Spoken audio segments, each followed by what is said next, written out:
नमस्कार मित्रांनो, मी विश्वनाथ पिंगळे. आज आमच्या घरामध्ये मी सनेज कंपनीचं आयोनायझर हेल्थ डिवायझर बसवलंय. त्याचे खूप सारे बेनिफिट आम्हाला होत आहेत. त्याच्यामध्ये पाहायला गेल्याच्यानंतर वेगवेगळ्या प्रकारचं पाणी आपल्याला भेटतं.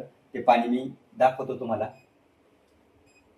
इथं पाहायला गेल्याच्यानंतर 7.5 pHचं इथं पाहिलं तर लहान मुलांसाठी आपण पाणी मिळतं. त्याच्यानंतर 8.5 pHचं आपण सर्वजण वापरू शकतो.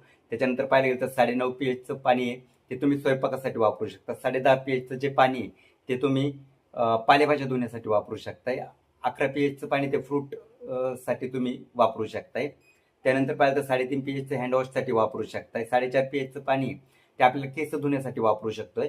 6.5 pHचं पाणी झाडांना वापरू शकता. आणि ब्युटी वॉटर आहे, इथं पाहिलं तर खूप सारं असं पाणी आपल्याला छान पद्धतीने भेटतंय. आणि याच्यामध्ये सकाळीच आम्ही आज एक जो रिझल्ट घेतला की रोज आम्ही पहिले तर पालेभाज्या धुतल्या जातात आणि पालेभाज्या आतापर्यंत आम्ही बाहेरनं धुत होतो, परंतु ज्यावेळेस मशीनच्या माध्यमातून ज्यावेळेस 10.5 pHचं पाणी आम्ही या ठिकाणी वापरलं त्यावेळेस खूप चांगला रिझल्ट या ठिकाणी पाहायला भेटतोय. की त्याच्यामध्ये वांगी आम्ही एक 15 मिनिट 10.5 pHच्या पाण्यामध्ये आम्ही भिजवली होती आणि ज्यावेळेस 15 मिनिटानंतर आम्ही जो रिझल्ट पाहिला तो इथं मित्रांनो पाहायला भेटतोय. या बाउलमध्ये ठेवले होते आणि या बाउलमध्ये पाणी पूर्ण क्लीन होतं, परंतु ज्यावेळेस त्याच्यामध्ये वांगी टाकली आणि हे पाणी पाहायला भेटतंय किती दूषित आणि पाहायला येतं किती केमिकल याच्यामध्ये.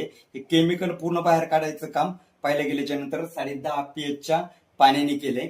तर मला नक्की वाटतं मित्रांनो, आज जर एवढं केमिकल आज इथं पाण्यामध्ये दिसतंय आणि हे केमिकल जर या पाण्याच्या माध्यमातून आम्ही जर धुतलं नसतं हे केमिकल बॉडीमध्ये गेले असतात. मग आज समजलं की जे आपल्याला आजार येत आहेत, आपले जे हेल्थचे इश्यू वाढत चालले त्याचं एकमेव कारण आज पाहायला गेल्याच्या नंतर आहार तर आहेच, त्याच्यासोबत पाण्यामध्ये पण प्रॉब्लेम आहेत. आणि नक्की हे पाणी जर तुम्ही बदललं तर हे असंच केमिकल बॉडीतून बाहेर काढायचं काम आज पाहिजे